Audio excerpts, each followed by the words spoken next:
नमस्कार, जय श्री राधे, हर हर महादेव। मैं अश्वरूद्र राकेश त्रिवेदी आप सभी का स्वागत करता हूं धर्म ज्ञान के इस दिव्य मंच पर। और एक नई श्रृंखला, एक नई सीरीज की शुरुआत हम करने जा रहे हैं। हस्त विज्ञान से संबंधित बहुत सारी भ्रांतियां इस संसार में हैं और सबसे ज़्यादा हम सभी का लगाव भी, या कह लीजिए कि सबसे आसान माध्यम अपने भविष्य को या अपने जीवन से जुड़ी हुई चीज़ों को जानने का यह हमें लगता है। और इसी में सबसे ज़्यादा भ्रांतियां हैं, चाहे वह रेखाओं को लेकर हो या रेखाओं से संबंधित लाभ और हानि से चीज़ें हों, उससे संबंधित सुख और सुविधाओं का हो, या फिर मूलतः वह किस चीज़ के लिए जिम्मेदार हैं, इसमें भी कई तरीके की भ्रांतियां मिलती हैं। तो आज के इस विशेष श्रृंखला में हम सबसे पहले बात करेंगे कुछ मुख्य रेखाओं की, वह किन चीज़ के लिए, किन विषय के लिए सबसे ज़्यादा प्रभावित करती हैं और किस चीज़ के लिए वह जिम्मेदार हैं। सबसे पहले अगर हम आते हैं तो आप सबको मैं साथ ही साथ दिखाता चलूँगा और आपको सीखने में और जानने में भी यहाँ पर आसानी होगी कि कैसे हम अपने हाथ की रेखाओं का अध्ययन कर सकते हैं, कैसे हम उससे जुड़े हुए अध्ययन करके अपने जीवन से संबंधित कुछ चीज़ों की जानकारी ले सकते हैं, जिसके लिए हमें किसी दूसरे के अधीन होने की ज़रूरत नहीं रहेगी। और कहीं ना कहीं एक सही अध्ययन करने के लिए भी यह वीडियो आपके लिए बहुत खास होने वाली है। धर्म ज्ञान के इस दिव्य मंच पर आज हम आपके सीखने के लिए, आपके अध्ययन के लिए एक विशेष सीरीज की शुरुआत कर रहे हैं। उम्मीद करते हैं कि आप सभी का स्नेह हमको मिलेगा और इस श्रृंखला को और एक लंबे सफ़र की तरह हम लोग लेकर जाएंगे। आइए सब शुरुआत करते हैं और सबसे पहले बात करते हैं कुछ मुख्य रेखाओं की, आज जो मुख्य रूप से हमारे हाथ की हथेलियों में होता है और उससे संबंधित कई भ्रांतियां हमारे साथ जुड़ी हुई हैं। सबसे पहले हम बात करेंगे, अपनी हथेली आप देख लीजिए और जो आपकी ये रेखा आ रही है, शुक्र पर्वत अंगूठे से जो सटा हुआ उभरा हुआ भाग है, इससे आगे आकर बृहस्पति पर्वत से नीचे के साइड जो रेखा आती है, जो ये रेखा आ रही है, आप सब देख रहे होंगे, ये रेखा जीवन रेखा के नाम से जानी जाती है। ये वर्तमान समय में भी और पिछले हमारे शास्त्रों में भी इसको जीवन रेखा के रूप में लिया गया है। अब जीवन रेखा को वर्तमान समय में कुछ हस्तरेखा से संबंधित जो ज्ञानी हैं वह इसको आयु की रेखा भी मानते हैं, जो कि बिल्कुल गलत है। जीवन रेखा इसको इसलिए कहा गया है कि जीवन आपका कैसा होगा, इस चीज़ को यह दर्शाता है। जीवन सुखमय होगा, जीवन स्ट्रगल से भरा होगा या जीवन में तनाव होगा, इस चीज़ को यह रेखा दर्शाती है। तो इस चीज़ को, इस रेखा को अगर आप देखते हैं तो इसको आपके लिए सबसे बड़ी चीज़ होगी कि आप अपने जीवन से संबंधित चीज़ों को आप देख सकते हैं, उससे जुड़े हुए चीज़ों को आप देख सकते हैं। इस जीवन रेखा को मुख्य रूप से आपके लाइफ स्टाइल को रिप्रेजेंट करना भी दर्शाता है कि आपकी लाइफ स्टाइल होगी कैसी। जीवन रेखा को आयु बल से जोड़ना पूर्ण रूप से गलत है और इससे आयु का अध्ययन आप कभी भी नहीं कर सकते। इस रेखा से आप आयु का अध्ययन नहीं कर सकते। अगर इस रेखा को आप देखेंगे, अगर यह अर्धचंद्राकार पूर्ण रूप से बनेगी तो आपका जीवन बहुत ही ज़्यादा लग्जरियस होगा। और इसमें अगर कहीं ना कहीं कट है या पूर्ण रूप से यह रेखा नहीं आ रही है तो आपके जीवन में स्ट्रगल रहेगा, तनाव भरा जीवन आपके साथ हो सकता है। अब हम बात करते हैं दूसरी मुख्य रेखा की, जो है हृदय रेखा। हृदय रेखा जो आपकी आती है वह आप अपने हाथ में अगर देखेंगे तो ये जो रेखा है यह हृदय रेखा के नाम से आप देख सकते हैं। हृदय रेखा जो है वह मूल रूप से आयु की गणना के लिए भी हमारे पुरातन शास्त्रों में इसको लिया जाता है और इसी को आयु रेखा कही जाती थी। आयु बल का जो अध्ययन था वो इसी रेखा से किया जाता था। उसका एक कारण है, इस रेखा को आयु रेखा कहने का एक कारण, यह हृदय रेखा है। हृदय से संबंधित, आपके इमोशन से संबंधित और साथ ही साथ आपके आयु को इसलिए इससे देखा जा सकता है क्योंकि हम हृदय गति रुकने को ही हमारे शास्त्रों में मृत्यु का दर्जा दिया गया है।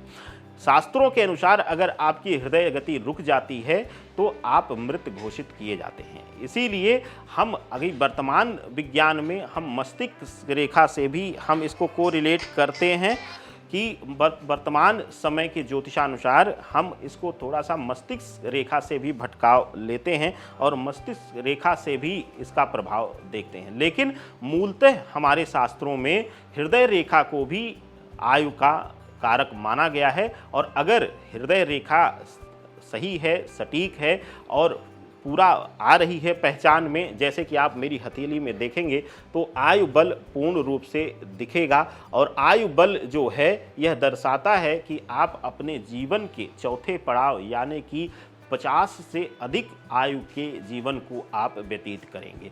अब हृदय रेखा से दूसरी चीज़ें क्या जानने के लिए होती हैं कि आप यहाँ पर किस तरीके के व्यक्तित्व के इंसान होंगे। आपका हृदय कैसा है, कठोर है, कोमल है, या बहुत ज़्यादा इमोशनल हैं, या आप बिल्कुल न्यूट्रल रहने वाले इंसान हैं। यह प्रभाव भी यहाँ से हृदय रेखा से लिया जाता है। इसके साथ ही आपके साथ आपके संबंध कैसे रहेंगे, इस चीज़ को भी हृदय रेखा के अध्ययन के माध्यम से, क्योंकि यहाँ पर थोड़ा सा अन्य रेखाओं और अन्य चीज़ों का भी, अन्य निशानों का भी हस्तरेखा में मूल्यांकन करना पड़ता है, लेकिन मूलतः इसको संबंधों के लिए भी, दूसरों से आपके संबंध कैसे रहेंगे, इसको भी हृदय रेखा के माध्यम से देखा जाता है और जाना जाता है। अब आते हैं हम अगली जो रेखा है वह है भाग्य रेखा। भाग्य रेखा जो है, जो मैंने आपको बताया पहले, जीवन रेखा, जिसको कि पितृ रेखा के नाम से भी हम जानते हैं, पितृ ऋण का भाव भी उसको लिया जाता है।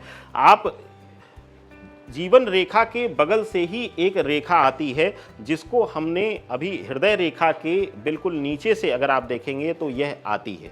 इस रेखा को हमारे लिए सबसे बड़ा जो देखने की चीज़ है यह है मस्तिष्क के लिए मानसिक विकास और मानसिक संतुष्टि और संतुष्टि का भाव यहाँ पर देखा जाता है। अगर कहीं से भी यह रेखा अपूर्ण है, कटी हुई है, अगर आप ध्यान से देखेंगे तो ये आपकी आ जाती है जीवन रेखा, जो पितृ रेखा के नाम से जानी शुक्र पर्वत के बिल्कुल नीचे से जाती है। उसके बाद हमारी आ जाती है मस्तिष्क रेखा। मस्तिष्क रेखा अगर कहीं से भी कटी हुई है, कुछ लोगों में इसको आपने देखा होगा कि कटी हुई होती है या बहुत छोटी होती है, तो उनका अक्सर आप देखेंगे कि मानसिक डेवलपमेंट, कुछ अगर आपको इसको रिसर्च करना है तो जो मानसिक रूप से अवग्रस्त बच्चे हैं या मानसिक पीड़ा से जो परेशान हैं, उनके ऊपर आप अध्ययन कर लें। यह रेखा या तो कटी हुई होगी, या तो फिर इसमें कहीं ना कहीं बहुत ज़्यादा आप उतार चढ़ाव देखेंगे। उतार चढ़ाव में भी आप देखेंगे कि यह कहीं से कटी हुई है फिर आगे बढ़ेगी। इस तरीके से इस रेखा में परिवर्तन आप पाएंगे। मस्तिष्क रेखा अगर पूर्ण नहीं है, अगर वह शुक्र पर्वत के आसपास के पूर्ण रेखा के, जीवन रेखा के आसपास नहीं आ रही है, तो वह कहीं ना कहीं दर्शाता है कि पूर्ण मानसिक विकास आपका नहीं होगा, या फिर मानसिक रूप से आपको बहुत ज़्यादा पीड़ित रहने की संभावनाएं यह दर्शाता है। मस्तिष्क रेखा का अपूर्ण होना आपके जीवन में कहीं ना कहीं मानसिक विकारों का या मानसिक रोग का भी कारक बनना एक उम्र के पड़ाव में आकर यह भी दर्शाता है, जिसकी वजह से कहीं ना कहीं आपके जीवन में पीड़ा मिलने की संभावनाएं बढ़ती हैं। अब अगली जो मुख्य रेखा है वह है भाग्य रेखा। अक्सर हम हथेली जब किसी को दिखाते हैं, हस्तरेखा अध्ययन कराते हैं, तो सबसे पहले आपने सुना होगा कि अरे आपका भाग्य तो बहुत मजबूत है। भाग्य कैसे मजबूत है ये कैसे जान पाएंगे हम? यह जो रेखा है, जो शुक्र पर्वत से लेकर और शनि पर्वत यह है आपका मध्यमा उंगली के बीच जो रहता है, इसकी तरफ जब बढ़ता है यह शनि पर्वत का स्थान आ जाता है। तो यहाँ से अगर आप देखेंगे तो हम पर्वतों के लिए भी अगले वीडियोज़ में बताएंगे। यहाँ से बुध का शुरू होता है, लेकिन यहाँ पर आकर शनि का आ जाता है। शनि पर्वत की तरफ अगर यह रेखा सीधी आ रही है और स्ट्रेट लाइन है, तो कहीं ना कहीं आपका भाग्य इतना मजबूत होगा कि आपको किसी चीज़ के लिए प्रयास करने की ज़रूरत नहीं पड़ेगी। अक्सर आपने देखा है कि सुनते हुए आपने कई लोगों से सुना होगा और अभी भी वर्तमान समय में भी देखने को मिल जाएगा कि अरे हम तो परेशान थे, नौकरी के लिए सोच रहे थे, लेकिन अचानक ही कोई ऐसा मिल गया, उसने कहा कि आइए और आप ये काम संभालिए, और उसी ने हमें बना दिया। तो कहीं ना कहीं भाग्य आगे आगे चलकर आपके लिए आपके रास्ते, आपके मार्ग को, आपके उन्नति के मार्ग को प्रशस्त करता है। इस तरीके से भाग्य रेखा दर्शाती है। अगर भाग्य रेखा कटी हुई है या अपूर्ण है या कहीं से भी क्षतिग्रस्त है, अगर यह रेखा चलकर और आपके मस्तिष्क रेखा के आसपास आके कट जाती है, यहाँ पर आप देखेंगे अपनी हथेली में, तो इस बिंदु पर आकर कट जाती है या इसके आगे ही कट जाती है, छोटी है, तो आपके लिए भाग्य से लड़ना पड़ेगा। आपको अपने भाग्य से लड़कर चीज़ें हासिल करने की पड़ेगी। कहीं ना कहीं आपसे परिश्रम अधिक करवाएंगे और हो सकता है कि बहुत ज़्यादा परिश्रम के बाद भी आपको फेलियर मिले, आपको मानसिक तनाव मिले, आपके जीवन में भाग्य का साथ आपको ना मिल पाए। इस तरीके का प्रभाव आपको देखने को मिलता है।